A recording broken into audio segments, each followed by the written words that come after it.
Welcome back to another Day in the Life episode, guys. Today I'm going to be sharing a plyometrics workout that I'll typically do once a week during season and twice a week during the off season to improve my explosive speed. I found this to be a really effective workout that I've been doing for a few years now.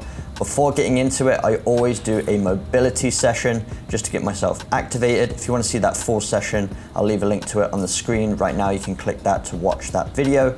So I've also just left the full workout on screen as well. So if you want to go and take a screenshot of that so you have a list of all the exercises, feel free to do so.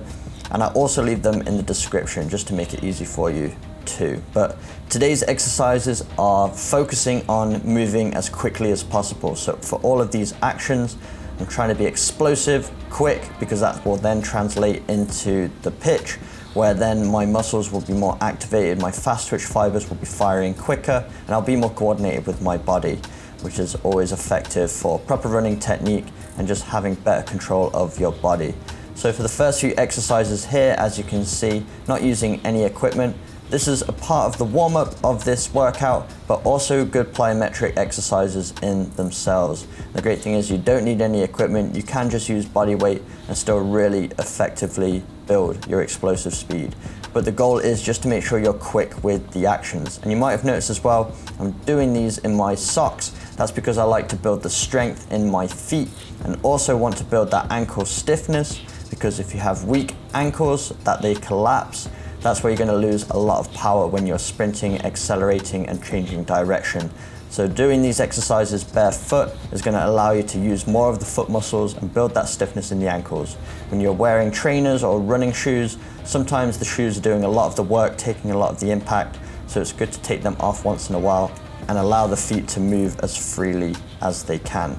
So with these exercises, you might have noticed as well, I'm doing some of them with 2 feet, and then I'm doing a lot of them single leg, because there's a few actions in the game, for example, jumping up to head a ball, where you might take off from both feet, but for the majority of the time as a footballer, you're spending your time on the pitch on one leg at a time. When you're running, changing direction, you're quickly exchanging feet. So you're having to have strong muscles in both sides, but more importantly, you want to have a balance in that strength. If one side is a lot stronger than the other, that's where you're going to have imbalances, you're not going to move as efficiently, and you're going to lose speed and power, and you can also lead to some overuse injuries also. So it's important to do single leg activities as a footballer and try and make that balance as close as you can between the right side and the left side of your body. Moving into the last few exercises here, I'm using a box. This is just an 18-inch box. Just to challenge myself even more, you can use boxes yourself, or if you don't have access to them, you could use a park bench, or you could use a chair, but just be really careful with it.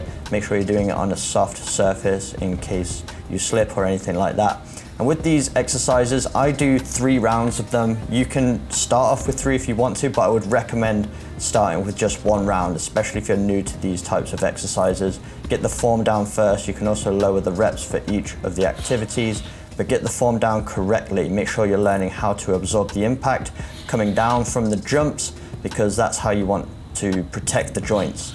If your joints are really loose as you're coming down, you're not controlling, that's where you can put a lot of stress on the joints. So you want to make sure you're learning how to absorb that impact and land on the ground with control, making sure you're contracting the muscles around the knees, around the ankles to support and protect them.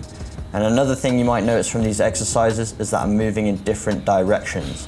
So sometimes I'm going forwards and backwards, sometimes I'm going from side to side, and that's just because the game of football is played in multi-directions. You're not always going forwards and backwards. Sometimes you have to plant and go in the opposite direction, going 90 degrees, going 45 degrees. So you want to mimic that in your training as well. Get explosive in all directions, so that when you're demanded of it in a game, you're already trained, your muscles are already adapted to these movements, so you can perform them more explosively.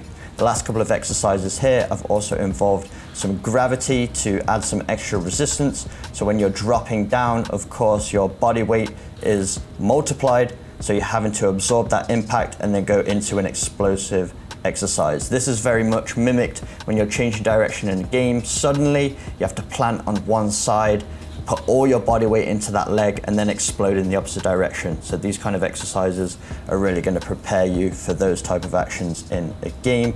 But especially with these exercises, make sure you're landing safely, learning how to absorb that impact. If you can absorb impact better, you're going to be far less likely to get those kinds of injuries during a match. Moving into the final exercise here, going into some knee drives, we want to involve the hip flexors as well, often a very overlooked area of the body, but such an important area to strengthen if we want to maximize our speed, and making sure we're doing them one leg at a time, driving the knee as high as possible.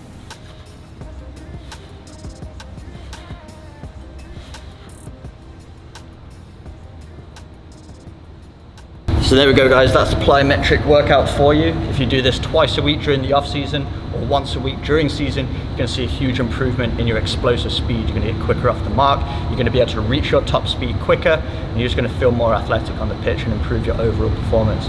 So try this one out for yourself. That was just one round that I showed you. If you want to start off completing one round, if you're new to these exercises, do so.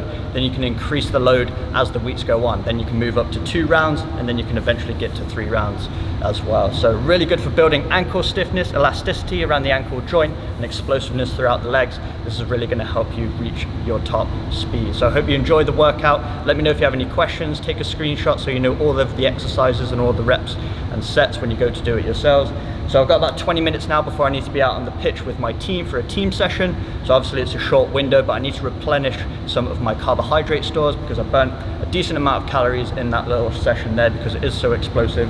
So instead of eating, because it takes a while to digest that food, I take a gel carbohydrate. So that's a liquid form, so it's quick absorption, so I can get those carbohydrates in quickly, so that I can be energized and ready to take on a pitch session as well. So I take this one from Football Supplements, so you're getting a good amount of carbs without needing to eat a full meal, which is going to sit heavy on your stomach. So if you're in these situations where you only have a short window between sessions, or if you have an early session so you don't want to eat a big breakfast, these kind of supplements can really help you fuel yourself. And then of course I take kickoff before the sessions as well. You guys already know this is my favorite pre-training supplement. It has L-citrulline, caffeine, so I feel focused, energized. So if you want to check out any of these supplements for yourself, I'm going to leave a link in the description box down below, as well as my very own unique code. So if you want to try them out, you can actually get a discount as well. So check out those links in the description. But I really appreciate Football Supplements for partnering with me throughout the season, helping me stay on top of my game. The nice thing about these supplements is they contain all the things you need in one package. Instead of taking a multitude of different supplements, they put it all in there specifically for footballers. They're all backed by science, and they're used with some of the top athletes, top football clubs in the world. But anyway, time to get to the locker room, get my gear on, and then get out on the pitch for the team session. So let's go.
Alright guys, so back home now. I had my protein smoothie as soon as I got in the door, just to get ahead on my recovery, start that rebuild process.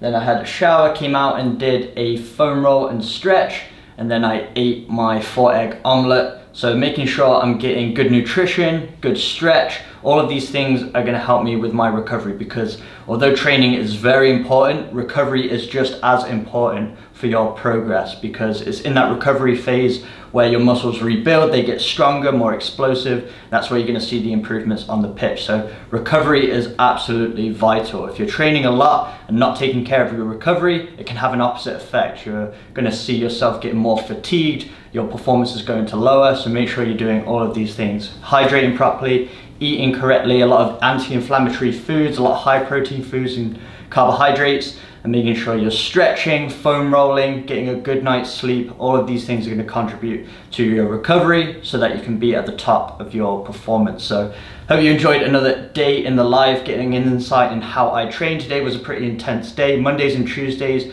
are especially the most intense days of the week, because that's usually the day after a recovery day, so we can push our bodies a little bit more. Wednesdays will go at a similar intensity, maybe a shorter duration, and then Thursdays and Fridays we start to taper off because we have matches on the weekends. So today was a pretty intense day, so really making sure I'm taking care of my recovery especially, and I'm also going to be making sure I'm hydrating through the evening, getting another good evening meal, plenty of protein, carbs, vegetables, minerals, vitamins, and then just drinking water and coconut water throughout the evening. Coconut water is great because it also has electrolytes, which are really important for hydration. Water is important, but you need to make sure you're getting that sodium so your body absorbs it as well and stores that water in the body. Hydration is key. So hope you enjoyed another day in the life episode, getting an insight into what my daily routine looks like. As always, I'm going to put links in the description to all of my recovery agents, including my football supplements and also the Speedhound recovery boots, because these are things I use on a daily basis that help me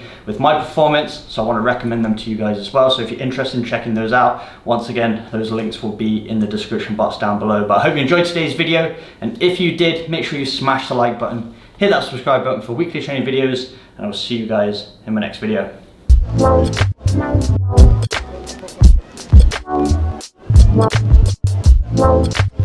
No.